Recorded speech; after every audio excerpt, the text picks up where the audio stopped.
신성원의 뉴스 브런치. 안녕하세요. 아나운서 김소리입니다. 신성원 아나운서가 목감기로 휴식이 필요해서요. 이번 주 제가 브런치 가족들 만나고 있습니다. 홀로 생활하다 숨진 뒤 뒤늦게 시신이 발견되는 고독사에 대한 뉴스 종종 접하게 되는데요.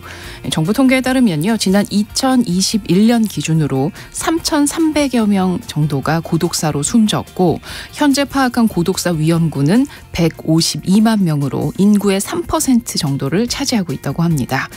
정부는 고독사를 미리 예방하고자 처음으로 범부처 차원의 예방 계획을 세웠는데요. 실태조사를 매년 시행해 고독사 위험금을 찾아내고 또 관련 사망자 수를 2027년에는 현재보다 20%까지 줄이기로 했습니다. 인간이라면 누구나 숨을 거두는 마지막 순간까지 존중받아야 마땅하죠. 오늘 첫 번째 뉴스픽은 정부의 고독사 기본 계획 꼼꼼히 점검해 보겠습니다. 자, 오늘 브런치 초대석에서는요. 전설로 불리는 형사 한 분을 만나보려고 합니다.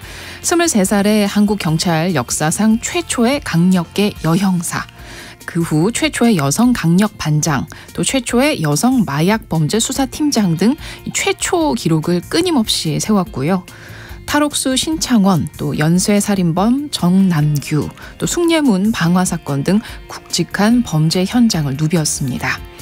몇 년 전 은퇴를 한 이 전설의 여형사는 최근 자신의 이야기를 책으로 발간했는데요. 책 제목이 형사 박미옥입니다. 브런치 초대석에서 직접 만나보도록 하죠. 자, 5월 19일 금요일 뉴스 브런치 문을 열겠습니다.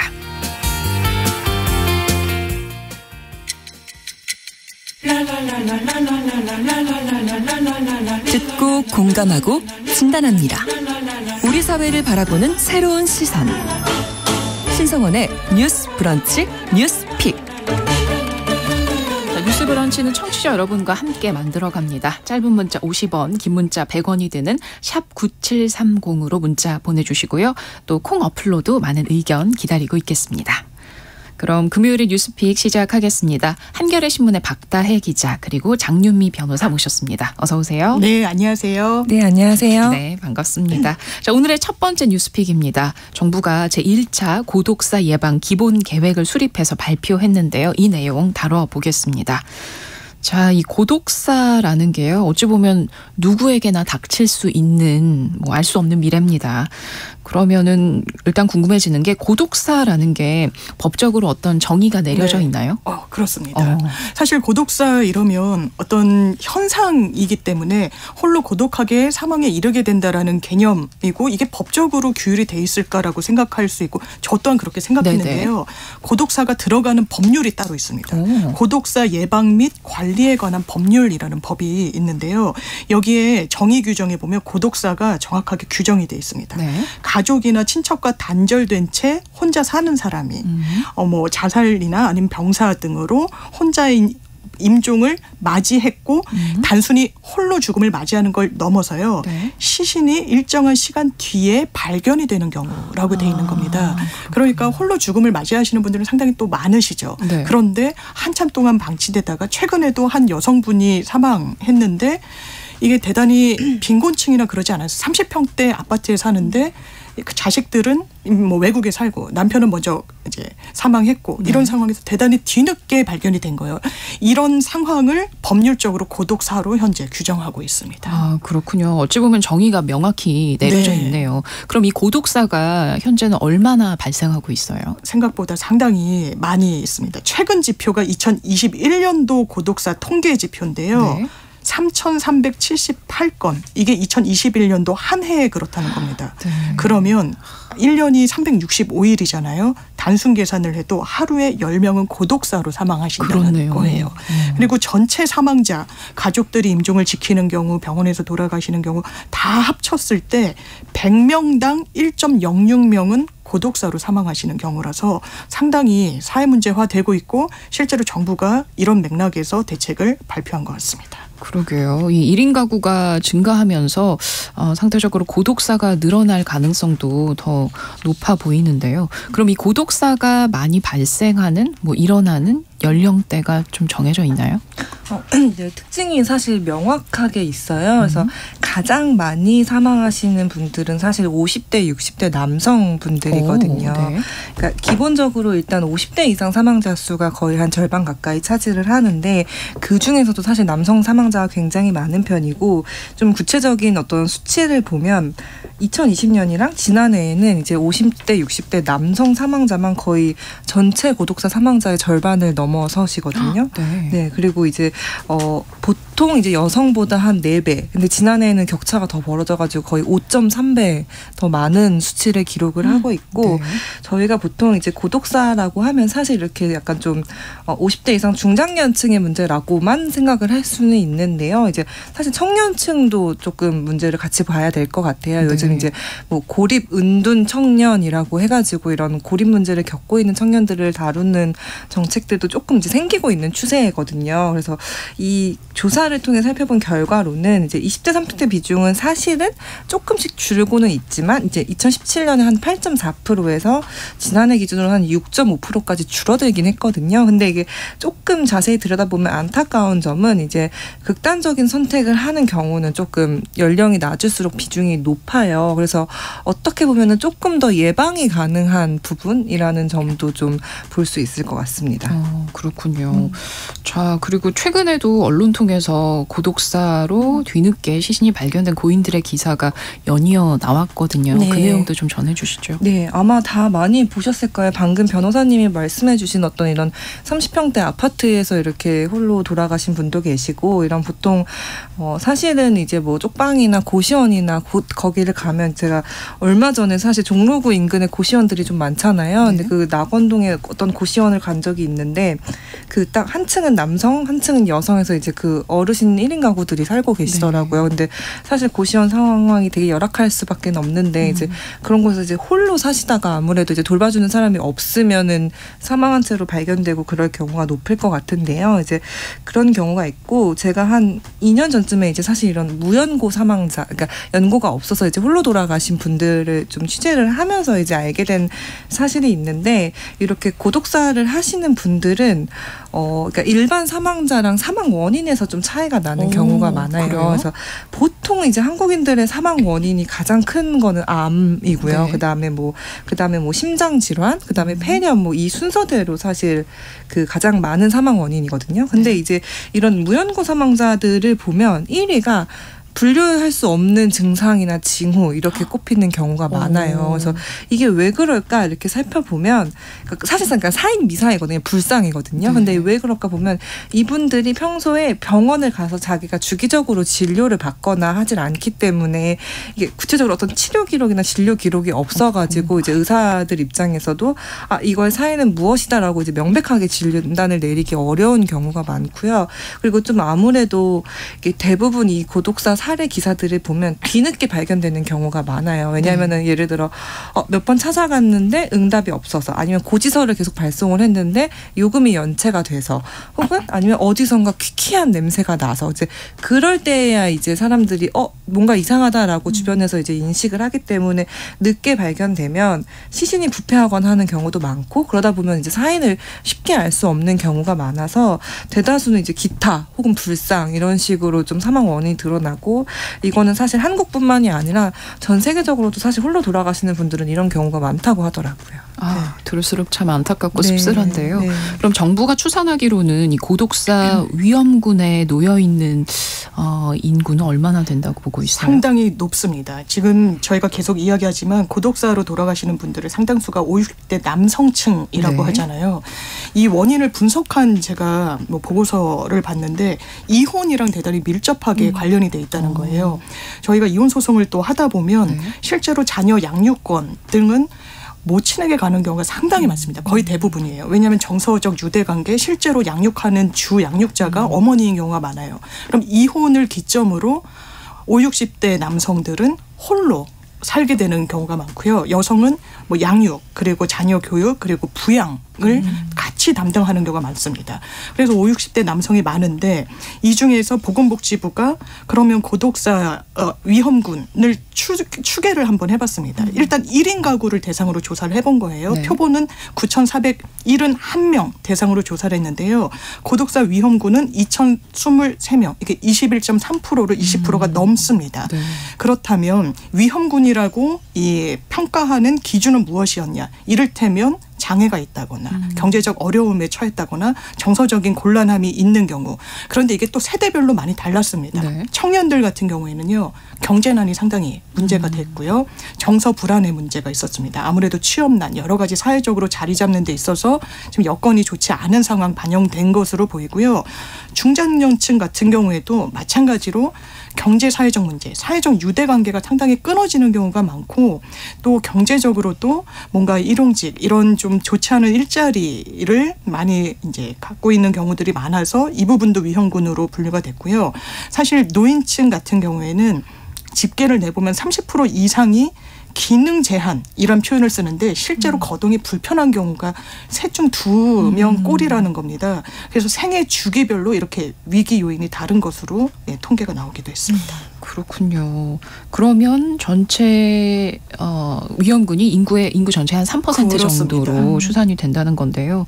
그래서 정부가 이번에 예방 계획을 세운 건데 우선은 뭐 혼자 사시는 분들 그리고 또 고독사 위험군으로 분류된 분들을 어떻게 좀 찾아내고 발굴할 수 있을까요? 지금은 사실 직접 방문하는 게 최선이기는 한데 말씀하신 대로 이제 고독사가 사회적 문제로 이제 떠오르다 보니까 정부가 처음으로 이제 고독사 예방 기본 계획을 발표를 한 거예요. 그래서 그 계획 중에 이제 되게 중요한 부분 중 하나가 중앙 정부랑 또 지역 차원에서 뭐 사회적 고립 예방 지원 센터를 지정을 해서 만들고 이런 사례 관리를 할 수 있는 인력을 좀 더 늘리겠다라는 거거든요. 근데 말씀하신 대로 아까 이혼도 말씀해 주셨고 실직인 경우도 많은 것 같아요. 그래서 이제 5060 남성들이 좀 어떤 얻는 상실감이나 그런 게 크고 그게 약간 지금 저희 세대에는 이제 남녀 모두 막 일하면서 사실 하니까 그렇긴 한데 저희 이제 부모님 세대만 해도 이제 남성분들만 주로 이제 직장에서 일을 하다 보니까 그리고 어떤 그 사회적 지위나 그런 게 한 번에 없어졌을 때 오는 어떤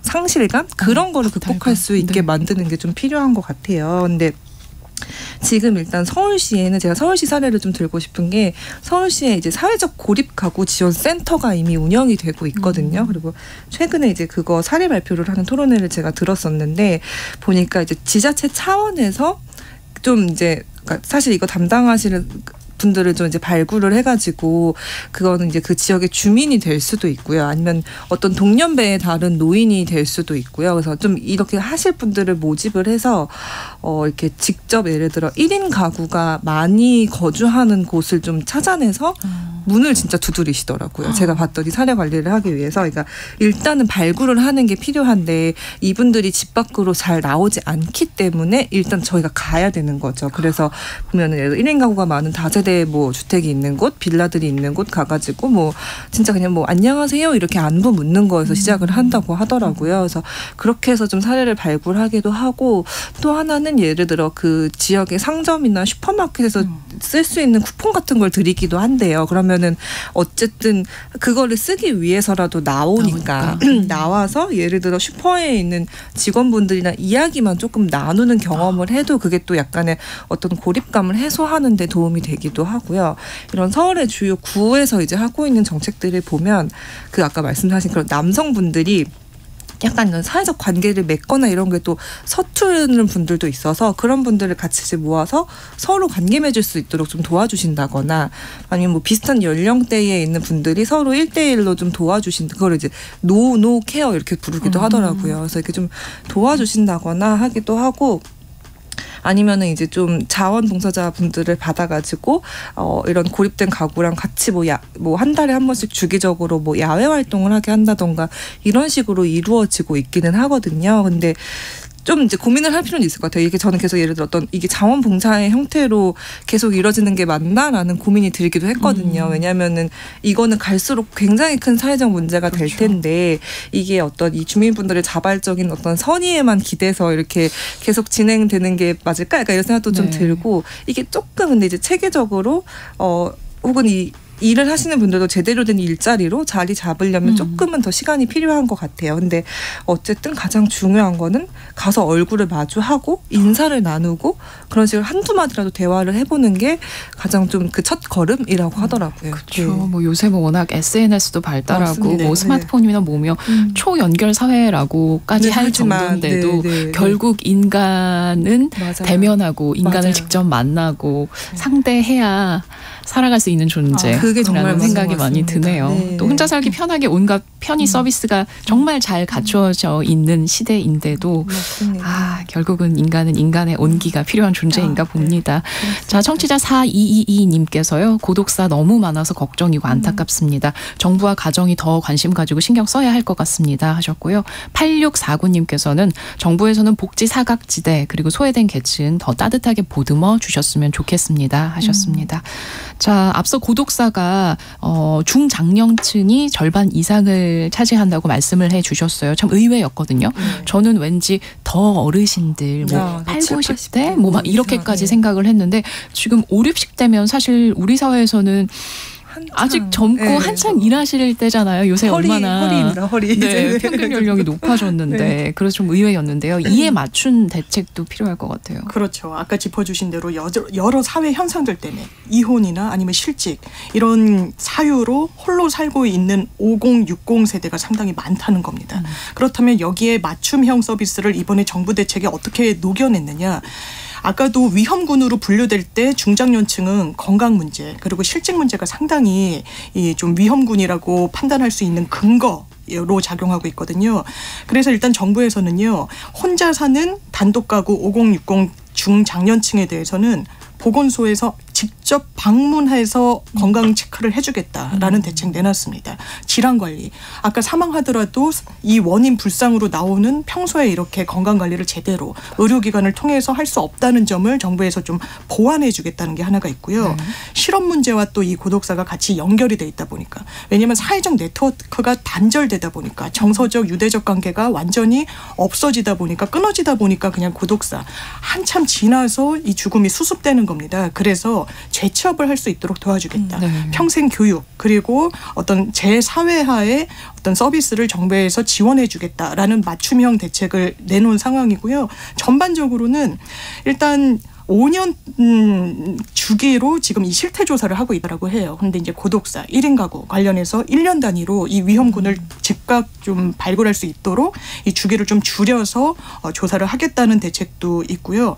또 아까 온기 말씀 주셨는데 사람이 사람을 챙겨야 되는 부분 때문에 이 사람이 사회적 유대관계를 형성하지 못해서 챙김을 해줄 수 있는 사람이 없다면 정부가 하겠다라고 해서 복지부에서 위험군에 대해서는 안부 전화를 하겠다는 겁니다. 이게 별거 아닐 수도 있지만 사실상 계속 안부를 묻고 실제로 건강하게 살고 있는지 지금 상황은 어떤지를 체크하겠다는 거고요. 사실 정부 손이 다 못 미칠 수가 있어요. 그렇다면 입주자 대표회의, 각 아파트마다 입주자 대표회의가 있습니다. 이 주민들이 대표격으로 만든 부분 아니면 이장 통장이 있는 또 단독 가구들은 그런 경우가 있고요. 이래서 이웃들로 하여금 이 사람의 상황을 체크하도록 해주겠다. 그리고 최소한 슈퍼나 인근 상점은 가게 될 수밖에 없을 테니까 이런 뭐 부동산 중개소나 슈퍼마켓 등 지역 밀착형 상점을 예방을 할 수 있는 거점으로 활용하겠다는 게 또 보편적인 대책으로 발표되기도 했습니다. 네, 혼자 사시는 분들한테 주변에서 그래도 어떤 식으로든 관심을 가져주는 거 정말 중요할 것 같고 혼자 사시고 밖으로 잘 안 나오면 하루에 한 번 입댈 일도 없으실 것 같아요. 저희 주말만 해도 그런 경우가 많아요. 그렇죠. 맞네요. 그러니 이런 위험군의 노인분들은 어떠시겠습니까? 자, 청취자 허창행님께서는 복합 커뮤니티 공공시설을 확대하고 또 임대 전세도 늘리고 뭐 그러면서 시골에 있는 경로당도 잘 살펴봐도 좋을 것 같습니다. 이런 얘기 해주셨습니다. 마지막 가는 길 누구나 존중받으면서 존엄성을 지키며 세상을 떠날 수 있을 그럴 권리도 필요합니다. 이런 부분에 대한 정책적인 지원도 있을까요? 네. 이번 기본 계획을 보면은 어쨌든 당사자가 존엄한 죽음을 스스로 미리 좀 준비할 수 있게 좀 교육을 하자 이런 내용이 좀 포함이 되기는 했어요. 근데 사실 현재까지는 아마 대부분 이런 그냥 시민 단체 차원에서 좀 이런 장례를 지원을 해주시거든요. 그래서 서울 서울시만 봐도 그러니까 지자체 위탁을 받으시기는 하는데 이제 나눔과 나눔이라는 단체가 있어요. 네. 그분들이 이렇게 무연고 고독사 하신 분들의 어떤 공영 장례를 지원을 해주시거든요. 제가 한번 따라가 본 적이 있는데, 그러니까 실제로 이제 그거를 이제 지자체에서 이제 집계를 받고 인수를 받아서 이렇게 정리를 하시고 그 승화원이라는 그 화장터에 가서 이제 화장하고 이렇게 제사 지내고 이렇게 좀 이렇게 보내주시더라고요. 근데 이게 근데 그때 제가 좀 이제 취재할 때 들었던 얘기 중에 하나는 원래는 보통 이렇게 어르신들 50대 이상의 어르신들이 많이 들어왔는데 최근에는 20, 30대 중에 이제 미리 어디서 이런 기사를 보고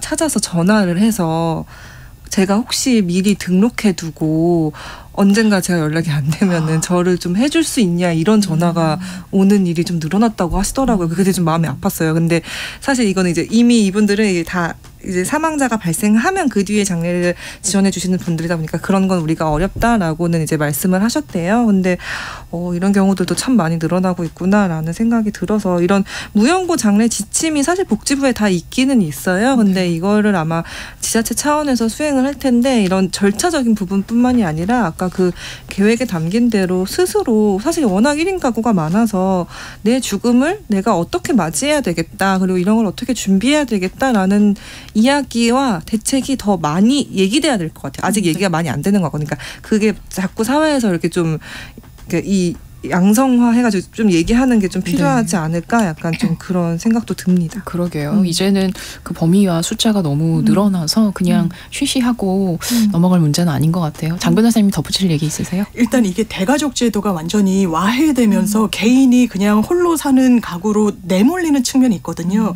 저는 좀 정책적인 상상력을 발휘해서 이른바 여러 가족 형태들을 인정하고 이게 꼭 어떤 종전의 혼인 제도 하에 관계가 아니더라도, 왜냐하면 지금 정부 대책을 보더라도 가족이 종전에 맡았던 걸 정부가 해주겠다는 거예요. 네, 연락을 취하고 안부를 묻고. 그렇다면 여러 형태의 가족 형태를 정부 차원에서 포섭해서 지원해 준 그런 방안까지도 같이 앞으로 논의돼야 될 것 같습니다. 그러게 말입니다. 자, 정부의 기본 계획을 토대로 고독사에 대한 이야기 오늘 뉴스픽 첫 번째 주제로 나눠봤고요. 두 번째 뉴스픽으로 넘어가겠습니다.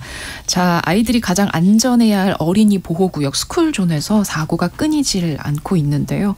자, 일단 지난 3월에 전국에서 학교들이 일제히 개학을 했는데 정부가 한 달 동안 스쿨존의 교통법규 위반을 점검했다고 합니다. 어느 정도 적발이 됐습니까?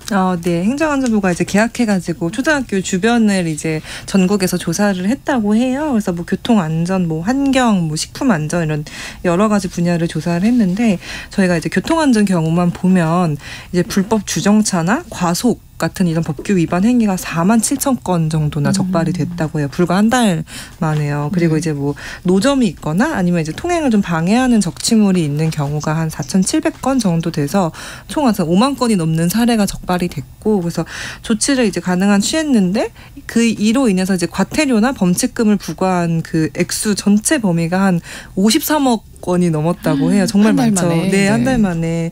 그리고 이제 사실 교통사고가 굉장히 빈번했던 이게 아마 교통사고가 2건 이상 발생하거나 사망자가 1명 이상 발생한 경우인데 그런 스쿨존 한 29곳도 조사를 했는데 뭐 보행 동선, 뭐 단속 카메라 설치 여부 이런 현장 점검을 병행을 했다고 해요. 근데 이렇게 해도 한 200건 정도는 개선을 해야 한다라고 이제 해가지고 이 다 그 개선 사항들을 각 지자체에 전달을 좀 해줬다고 합니다. 네. 생각해보면 올해 요 몇 달 사이에도 스쿨존에서 아이들이 생명을 잃는 사건들을 언론 통해서 많이 접했거든요. 너무 안타깝죠. 네. 예, 지난달 또 이번 달 3명의 아이가 스쿨존 지역에서 교통사고로 사망했어요. 네. 배승하양. 나이 차이가 많이 나는 오빠가 엄청 어떻게 이런 일이 있냐고 토로했었죠. 주말에 오후 2시에 만취 운전 차량에 치였던 겁니다. 스쿨존 지역에서. 네. 본인 친구랑 그냥 학교 앞 길을 걸어가고 있던 상황이었어요. 가해 운전 차량 혈중 알코올 농도가 0.108. 이게 소주 한 병 이상을 마신 상태라고 보시면 될 텐데요. 지인들과의 어떤 만남 이후에 운전대를 잡은 거죠. 한 5km 정도 그렇죠. 운전했습니다. 안타까운 이야기는요. 저희 2부로 넘겨서 계속 이야기 나눠보도록 하겠습니다. 11시 30분부터 일부 지역에서는 해당 지역 방송 보내드리겠습니다.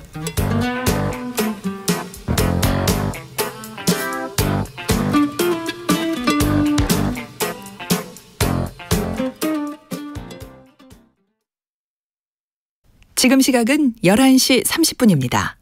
KBS. 여러분은 지금 KBS 1라디오 신성원의 뉴스 브런치를 함께하고 계십니다. 네, 뉴스 브런치 함께하고 계십니다. 두 번째 뉴스픽 스쿨존에 관한 이야기하고 있는데요. 지난달 8일에 사망한 배승아 양 네. 사건 이야기하고 있었죠. 너무 안타깝습니다. 8살이었어요. 배승아 양 사망했고 친구도 머리를 많이 다쳤다. 이렇게 보도가 나왔는데요. 그럼 그 이후에 상황이 나아졌느냐? 그렇지 않았습니다. 네. 바로 또 20일 뒤에는요. 부산에서 한 초등학생 황예서 양 사망 당시에 10살밖에 되지 않았습니다. 네. 그 인근에 아마 공장 같은 게 있었던 것 같아요. 소규모 공장. 네. 그 공장을 운영하는 사장이 무허가로 지게차를 몰았습니다. 지게차만 몬 게 아니라 거기에는 탑재물이 이제 올라가 있잖아요. 이게 동그란 원통형 탑재물을 싣고 있었는데 본인도 이 면허가 없었다라고 하고, 그리고 특히 학교는 도로변에 있는데 이면도로에 도로 인도가 좀 불명확한 그런 상황에 이 학교가 위치해 있는 경우가 많은데 그런 상황이었던 것 같아요. 아이는 그냥 그 길을 지나고 있었을 뿐이었습니다. 그런데 이게 떨어진 거예요. 이 탑재물이. 그러면 저희가 산업 현장에서 일어나는 사고를 보더라도 이런 물건이 낙하해가지고 사망하거나 크게 다치는 사고들, 산재 사고 상당히 많거든요. 그렇죠. 아이는 정말 속수무책이었을 겁니다. 이 사고 당시에. 최근에는 수원에서 조은결 군 다 이게 유족분들이 우리 아이의 이름을 공개하겠다라고 하신 거예요. 다시는 이런 일이 있어서는 안 되니까요. 네. 조은결 군 같은 경우에는 너무 안타까운 게 어머니가 그 사고 참변 현장에 계셨어요. 건너편에서 아이 하원을 기다리고 있는데 우회전하는 시내버스. 당시 영상을 보시면요. 신호 위반을 합니다. 속도를 그러면 줄였느냐. 그렇지 않았어요. 조은결 군은 파란 신호에 학교에서 배운 대로 그대로 그냥 가고 있는 상황에서 사망한 겁니다. 어떻게 이런 일이 계속 발생하는지 정말 대비책이 꼭 필요해 보입니다. 그러게요. 자, 첫 번째로 얘기해 주셨던 고 배승아 양 당시에 CCTV가 공개가 됐는데 그 음주 운전자 정말 심하게 비틀거려서 운전은커녕 본인 몸을 가누기도 어려운 그런 상태였거든요. 자, 그리고 고 조은결 군의 부모님은 국민청원을 올리기도 했습니다. 스쿨존 내에서 더 규제가 강화돼야 된다 이런 내용이었죠. 네, 맞습니다. 사실 이게 저도 이제 아까 말씀하신 대로 저희가 이 아이들의 이름을 다 알고 있잖아요. 그러니까 이 아이의 이름과 사진을 다 공개할 수밖에 없는 부모님들의 마음이 좀 아픈데요. 네.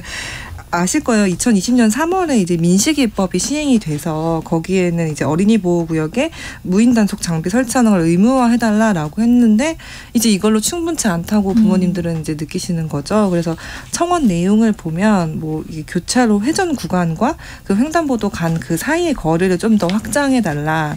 그리고 스쿨존 안에 이제 펜스와 안전장치 같은 걸 좀 강화를 해달라. 그리고 운전면허 관리법을 조금 더 강화를 해서 이렇게 술을 마시고 한 번 음주운전을 하거나 하는 거는 절대 못하도록 해달라라는 말씀도 있었고요. 네.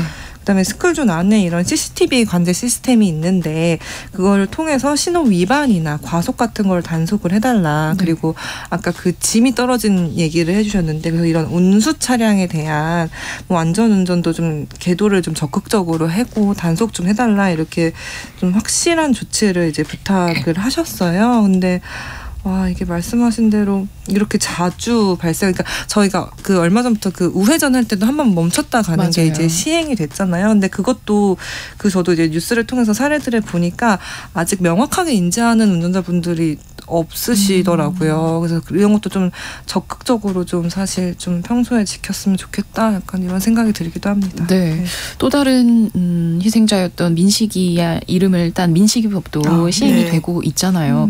근데 왜 이렇게 이런 비슷한 사고가 반복이 되는지 모르겠어요. 이게 홍보가 부족한 건지 아니면 처벌이 약한 건지 어떻게 보세요? 저는 항상 사회적으로 이슈가 된다. 이를테면 아동 성착취물을 막 요구하는 범죄가 기승을 부린다. 아니면 스쿨존 이 지역에서 아동이 피해자가 되는 사건이 발생한다라고 했을 때 항상 간단하게 나오는 게 그럼 양형을 높이자. 우리가 엄하게 처벌하자라고 하는데 이게 근본적인 대책이 안 되는 경우를 너무나 많이 보는 것 같습니다. 실제로 민식이법이라는 법은요. 이게 이런 이름의 법이 있는 건 아니고 두 개의 법률이 개정된 부분을 민식이법이라고 통칭해서 이야기를 하고 있는 건데요.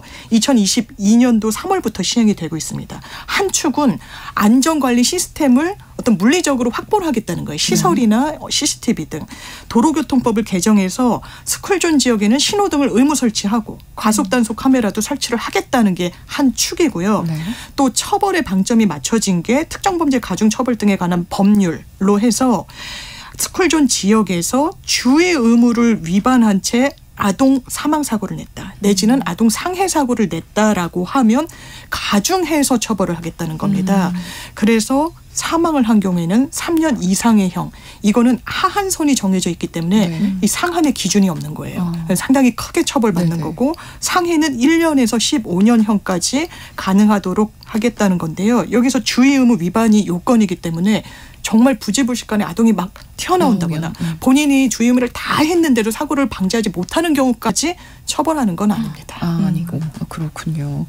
자, 그리고 이렇게 뭐 어떤 운전을 하다가 도로에 뭐 여기는 아이들이 많이 다니는 곳이다, 뭐 어린이 보호 구역이다, 이렇게 좀 표시를 명확하게 해주는 게 아주 중요할 것 같은데요.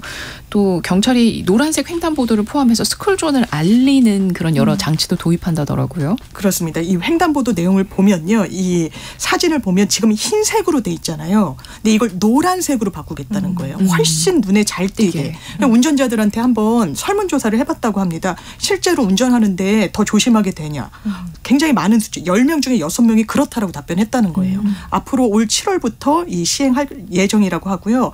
스쿨존이 언제부터 어디 구간까지 시작하는지를 운전자들은 잘 몰라요. 그래서 앞으로는 기점, 종점, 기점은 시작점을 얘기하는 겁니다. 그래서 이 샘플 같은 걸 보면요. 노란색 박스를 크게 도로에 표시를 하고요. 그 안에 기점 이렇게 시작하는 거예요. 써놓는 거예요. 종점에는 종점. 그러면 내가 여기서는 최소한 30km 이하로 운행해야 되는구나. 아이들을 조심해야 되겠구나. 운전자한테 확실히 각인시키겠다는 거고요. 방호 울타리를 학교 앞에 설치하겠다는 방안도 담겼습니다. 그렇군요. 자, 안타까운 스쿨존 내 사고가 계속 이어지면서 스쿨존 내 안전 더 강화해야 한다 이야기 나눠봤습니다. 금요일의 뉴스픽 한겨레 신문 박다혜 기자 또 장유미 변호사 함께했습니다. 감사합니다. 고맙습니다. 감사합니다. 신성원의 뉴스 브런치는 여러분과 함께합니다. 짧은 문자 50원, 긴 문자 100원이들은 샵 9730. 무료인 콩앱과 일라디오 유튜브를 통해 참여해주세요.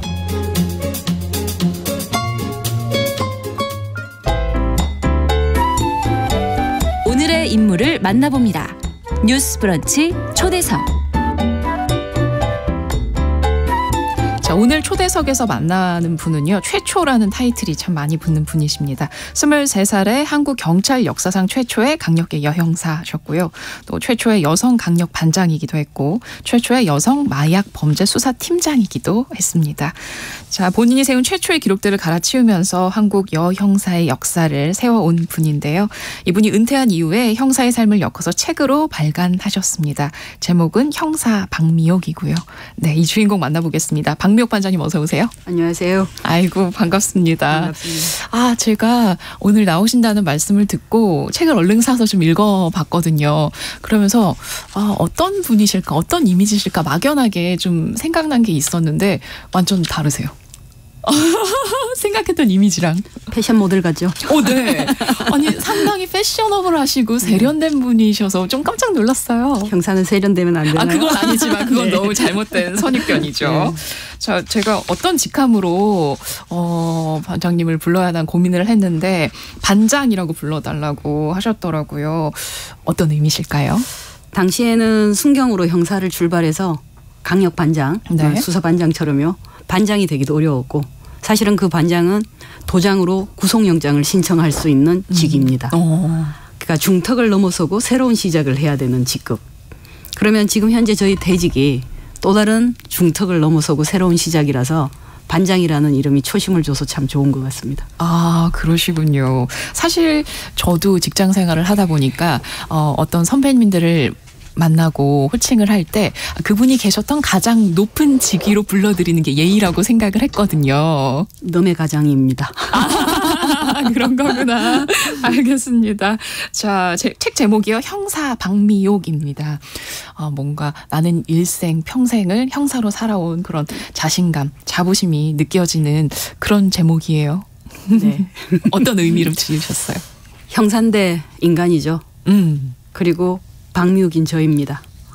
그 고민, 현장에서 한 사람에 대한 고민, 내가 보인 그 현장, 그래서 끊임없이 포기할 수 없었던 현장, 그만한 제목이 없을 것 같아서 편집자가 형사 박미욱이라고 할 때 그대로 받아들였습니다. 네. 나는 퇴직을 했지만 나의 아이덴티티, 네. 나의 정체성은 평생 형사다, 이런 게 느껴지는. 그곳에서 삶을 배웠습니다. 그러시군요. 저도 나중에 혹시 퇴직을 하게 돼도 아나운서 김소리로 계속 남고 싶다는 그런 마음이 있는데 좀 통한 것 같아요. 자, 제가 이렇게 책을 봤는데 표지가 인상적이더라고요. 표지를 보면 일단 경찰차가 있고 거기서 여성 경찰 3분이, 한 분은 무전기 들고 계신 것 같고 맨 앞에 계신 분이 네, 저 맞습니다. 이렇게 민소매 옷을 입으시고 멋있게 딱 권총을 딱 쥐고 계시는데 앳된 모습이신데 이거 언제 사진이세요? 92년 25살 때인데요. 딱 30년 전이죠. 네. 그 비하인드는 서울청 하복 컨셉으로 찍었는데 청장님이 너무 야하다. 그러니까 어떤 부분이 야하죠? 그렇게 민소매도 민소매인 힘들었던 것 같아요. 그래서 잘렸던 B컷입니다. 그래요? 야한 선정성은 안 보이는데. 아마 30년 전에 잣대가 그랬겠죠. 그렇죠. 그때는 네. 다소 파격적일 수도 있었겠네요. 그때는 사실 여성 경찰, 여성 형사 자체가 적었으니까 더 그랬을 것 같아요. 멋지네요. 네. 자, 쭉 보니까요. 일단 23살에 강력계 형사가 되셨어요. 앞서 얘기한 대로 강력계 여성 형사가 진짜 없었던 시절이었을 것 같아요. 30년 전이면. 당시에 처음에 딱 형사가 되셨을 때 내부의 분위기는 어땠어요? 저도 사실 시범적으로 얼떨결에 되었던 것처럼 남자 형사들 텀에는 상사들이 마련한 쇼라고 생각을 한 거죠.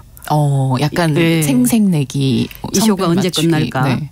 그래서 사실은 갓 시작한 사람이 무슨 경력이 그렇게 많겠어요. 그죠? 그러니까 남자 형사들이 가져온 정보에 여자 형사들이 투입돼서 남자 형사들이 못 들어가던 대대적인 장소를 단속하기 시작한 거죠.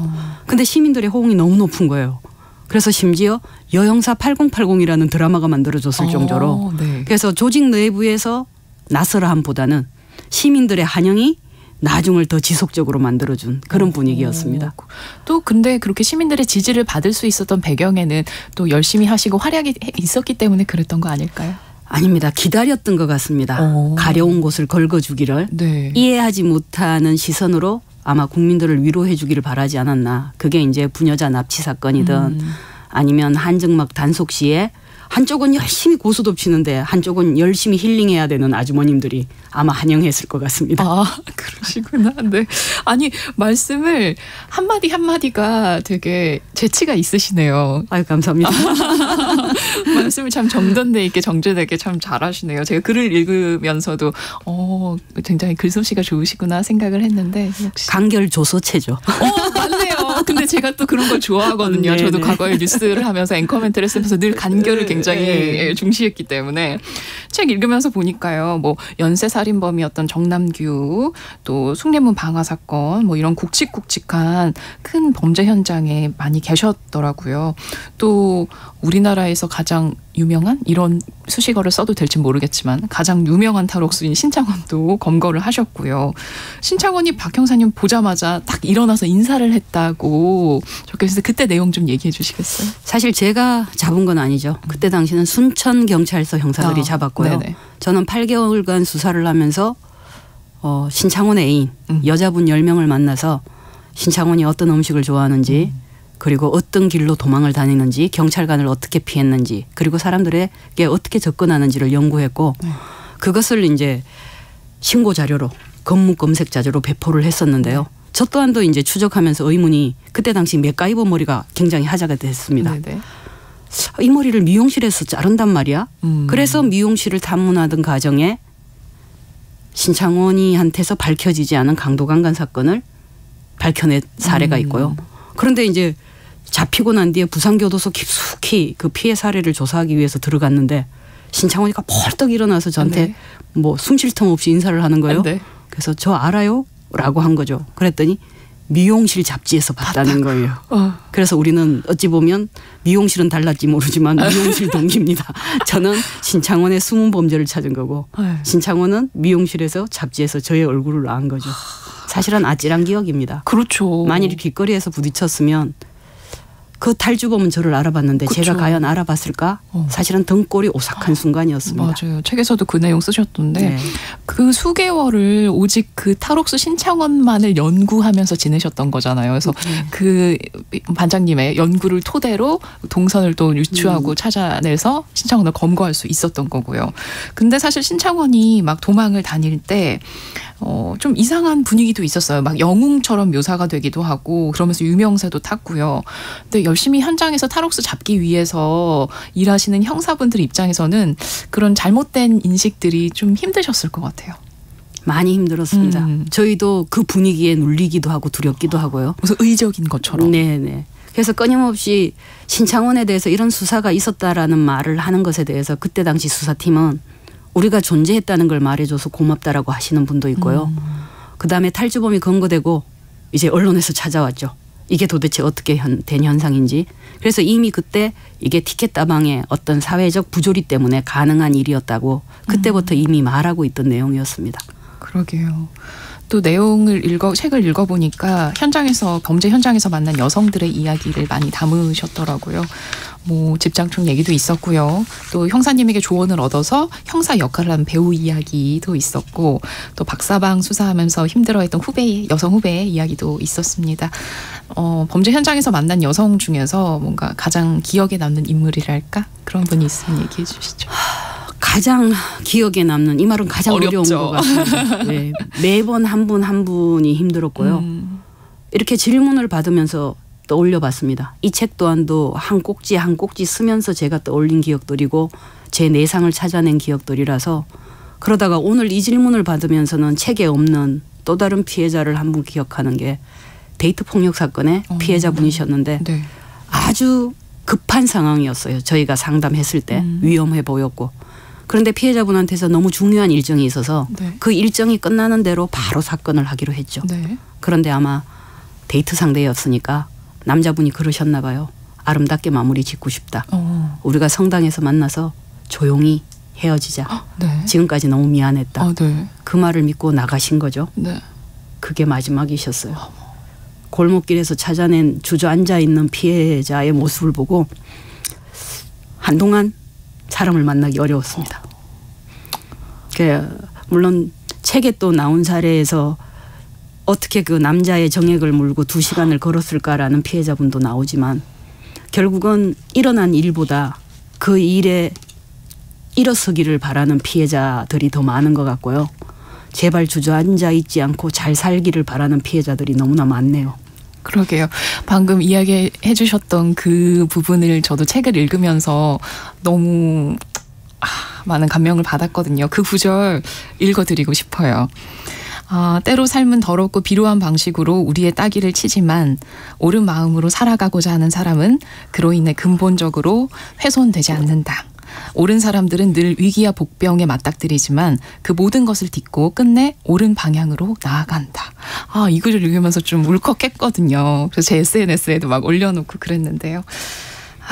수많은 범죄 현장을 누비면서 많은 범죄자들을 만나셨잖아요.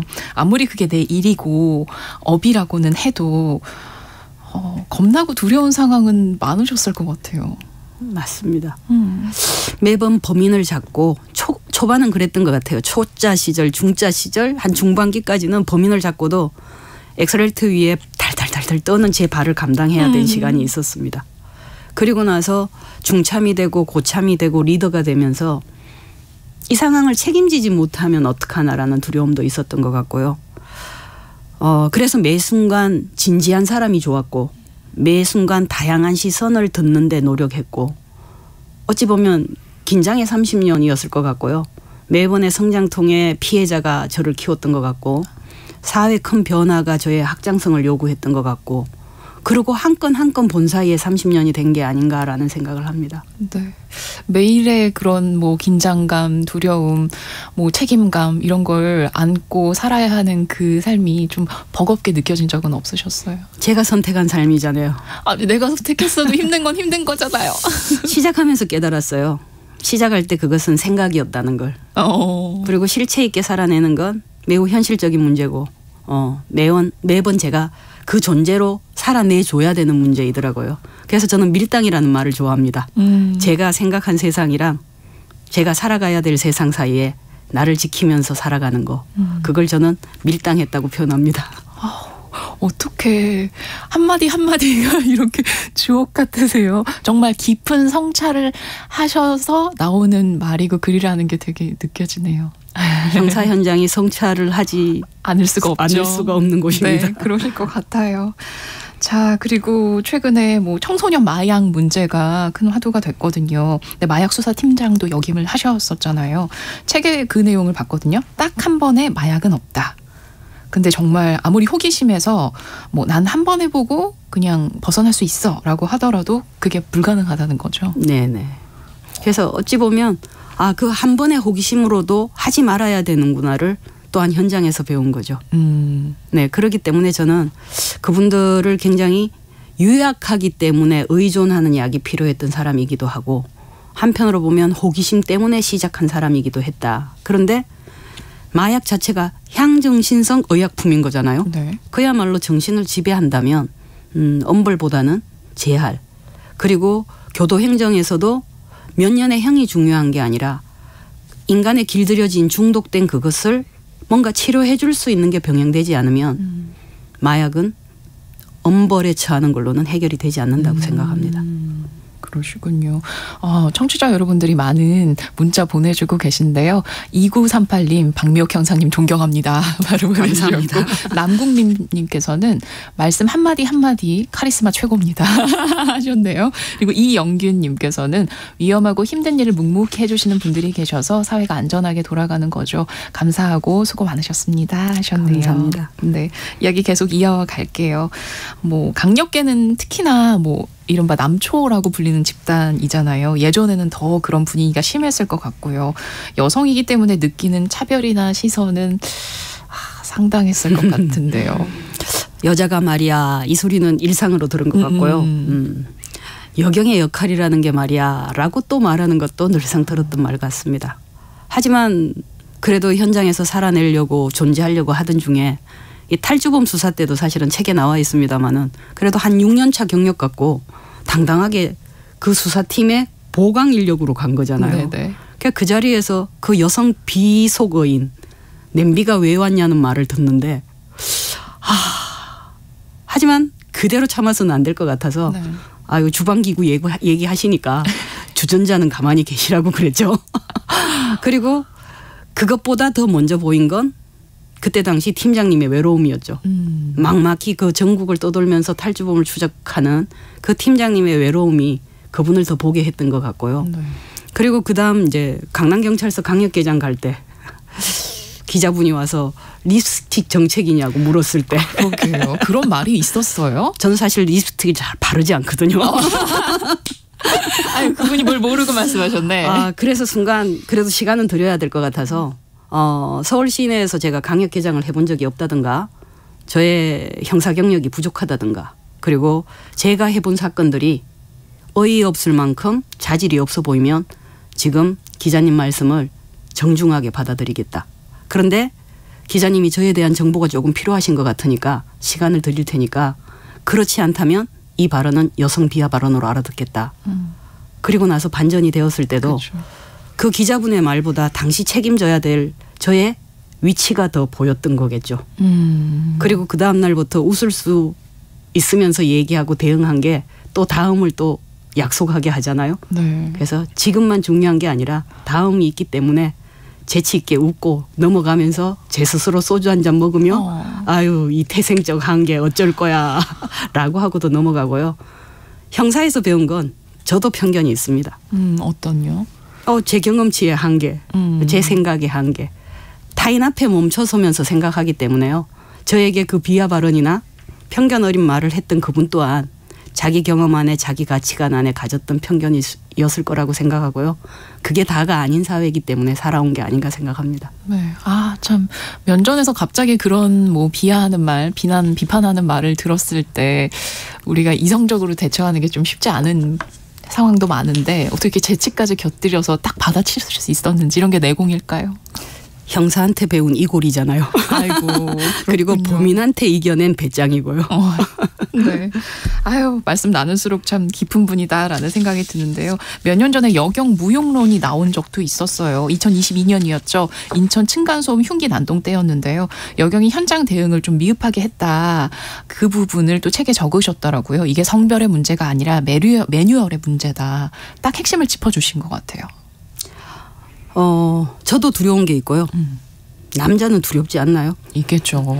여자는 무조건 약한가요? 그것도 아니고요. 이게 얼마나 이분법적 사고예요. 근데 형사 현장, 경찰 현장은요. 굉장히 생물이고 유기적입니다. 다양한 시선이 필요하고요. 다양한 대책이 필요합니다. 그래서 저는 도리어 큰 소리 치는 사람을 위험하다 생각합니다. 하나의 방법밖에 없는 현장만큼 얼마나 위험한가요? 그래서 사실은 매뉴얼은 끊임없이 개선되지만 그래도 그 매뉴얼 위에 사람이 해결해 줘야 되고요. 그다음에 매뉴얼이 해결 못한 걸 시스템이 지원해야 되고요. 그러면서 끊임없이 변화를 해야 이 변화하는 사회 속도에 우리 국민들을 지킬 수 있고 우리 시민의 안전을 약속할 수 있다고 생각합니다. 네, 참 강력한 범죄 현장을 누비신 분이라서 오히려 워낙 극악무도한 범죄를 저지른 사람을 많이 보다 보니까 조금 냉정하고 차가운 분이 아니실까 생각을 했는데 책을 읽고도 그렇고 직접 만나보고 나니까 얼마나 따뜻한 분이신가 싶어요. 은퇴하고 제주도에서 지내신다고요? 짧게 네. 얘기해 주시겠어요? 여행자였습니다. 삶에 대해서. 또 형사하면서 여행이 저의 많은 여백이 되어줬고요. 다음 인생을 여행자처럼 살고 싶어서 제주도를 선택했습니다. 그러시군요. 그 두 번째 삶도 응원하겠습니다. 형사 박미옥의 저자 박미옥 반장님 오늘 만나봤습니다. 감사드리고요. 브런치 초대석도 마무리하도록 하겠습니다. 다음 주 월요일부터는 신성원 아나운서가 다시 진행해 주실 거예요. 한 주간 감사했습니다.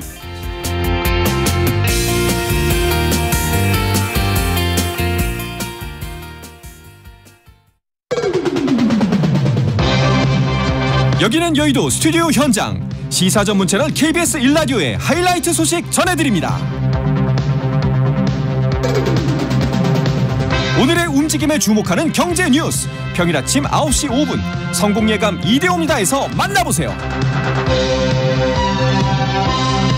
오전 11시 5분 신성원 아나운서가 진행하는 뉴스 브런치. 여성의 시선으로 세상을 바라봅니다. 점심으로 갑니다. 뉴스가 어려우신가요? 최영일의 시사본부와 정관용의 시사본부가 쉽고 재미있는 시사 토크를 선보입니다. 사람과 이야기가 있는 곳 강원국의 지금 이 사람 평일 오후 3시 30분 그리고 9시 30분 하루 2번 만나보세요. 지금까지 평일 저녁 8시 30분 스포츠 아나운서 한상원이었습니다.